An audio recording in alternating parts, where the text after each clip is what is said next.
to the second topic, and what we have now seen so far is glass which is more static in terms of performance. Once you select the glass for your building, it remains static in terms of performance. Now what we are going to see is an active system which adopts based on the environment condition, and it is more of dynamic in terms of its performance.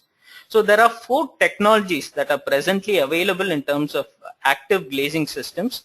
The first 3 in terms of suspended particle devices, photochromic and thermotropic.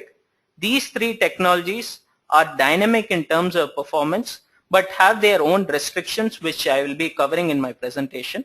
I would be elaborating a little detail on the electrochromic glass. So let's look into each of the technology and also look into the electrochromic technology. The first is the suspended particle device. The particle in the film is oriented in a specific manner, and when we apply the electric field, there is a transition that takes place between light blue to the dark blue state. So moving from light blue to dark blue state, there is a change in the light transmission and also change in the solar factor, which is a measure of heat gain. So what you see here in the picture is in the light blue state.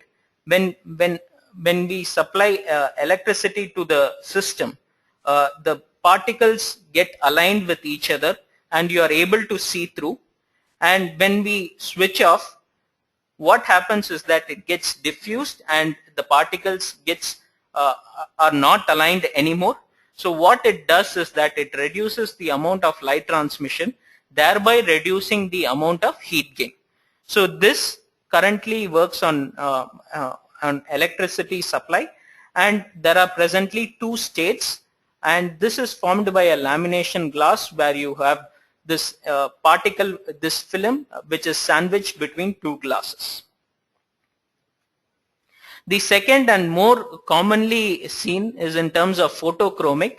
This is more common application with respect to sunglasses, where you see where the coatings onto the glass is energized by the presence of solar and light energy.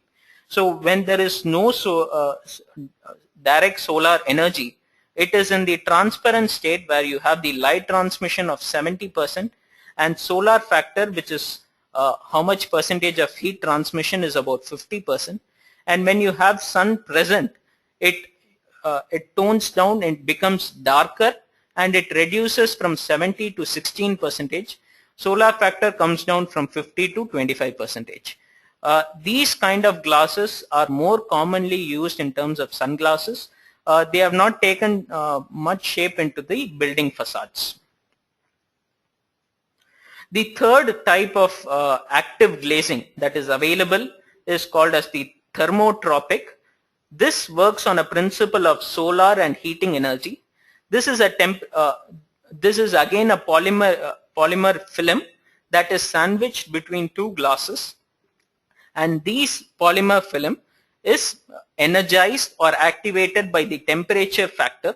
So when you have sun present or facing the facade, the temperature of the glass increases, which makes the glass move from the transparent to white translucent stage. There are several stages. It can have 1 or 2 transition stages. The light transmission on a clear transparent view is about 63%, and when it becomes completely opaque, or in terms of translucent, completely translucent, it drops down to 8%. So the solar factor, which is the heat transmission, on a clear state it is 49%, which reduces to 18% in terms of white translucent. What you see here is a project which has used this particular glass, a project situated in Tokyo.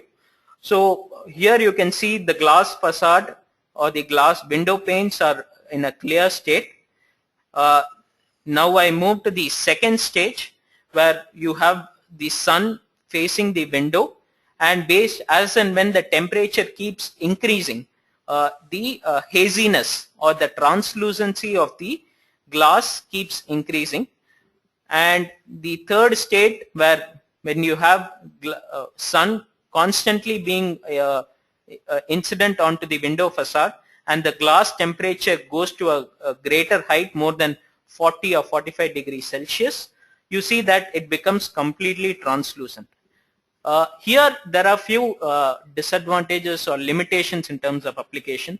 So here when you have glass facade which is facing sun, and when it becomes translucent, definitely you reduce the visual discomfort, and also you reduce the solar factor, but it makes it translucent, so glass is no longer visible and it does not be a see-through glass.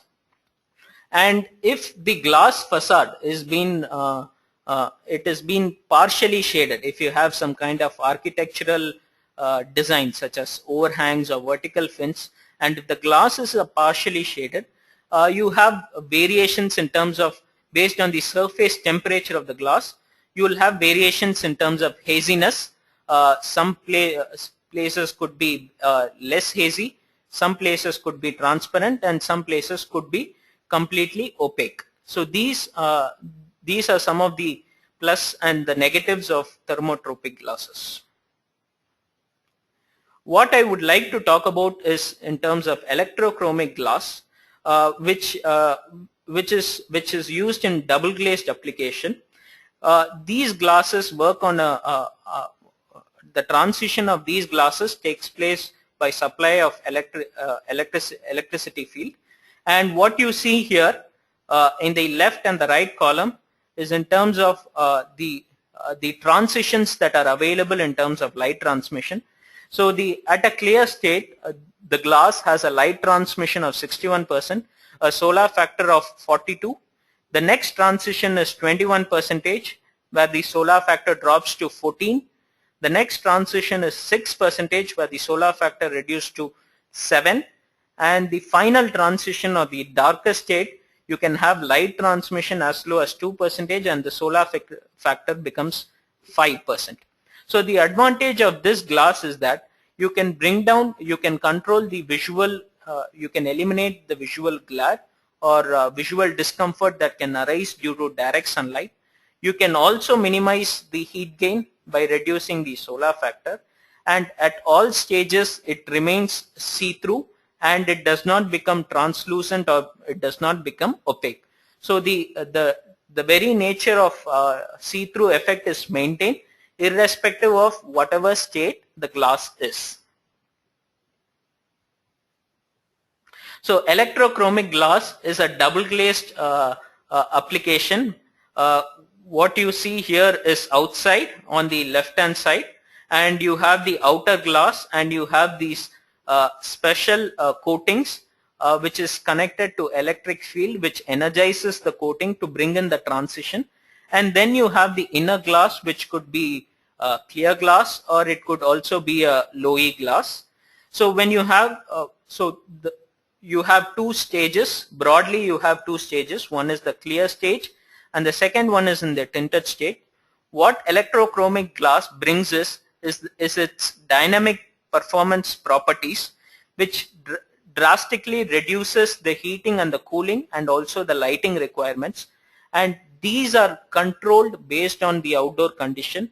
If today is an overcast condition, it remains in the highlight transmission mode, and if today is a sunny day, it goes into a transition or into a darker state, so that the light, the visual glare is eliminated, and also the thermal comfort is maintained throughout the year.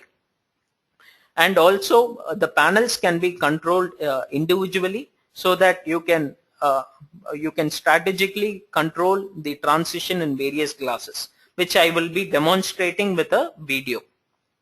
The other advantage, as I mentioned, unlike previous active system, the see-through effect is not hindered, and it always provides a natural light and provides greater comfort for the occupants who are stationed or working or seated very close to glass.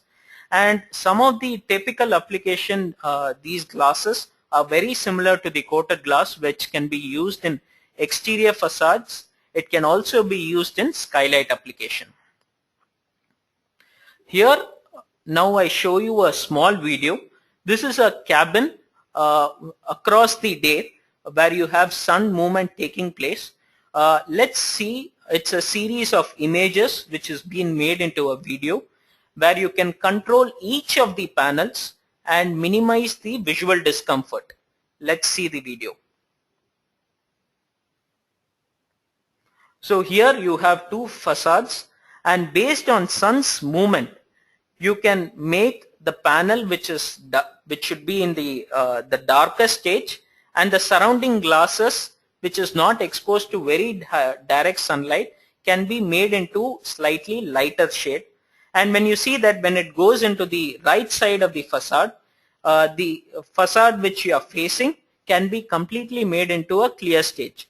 So what this benefits is that the light transmission or amount of daylight that passes through the facade is kept constant, and also the heat factor is also reduced.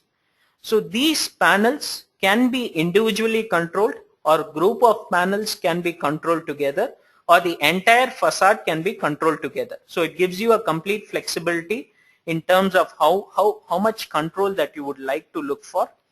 And also these transition in terms of clear state to the transition state can be made automatic when you are where you can track the solar position, and based on sun's position you can individually control the panels or a group of zone, or it can be done at by manual control where one feels to reduce the make it darker or make it lighter at one's control.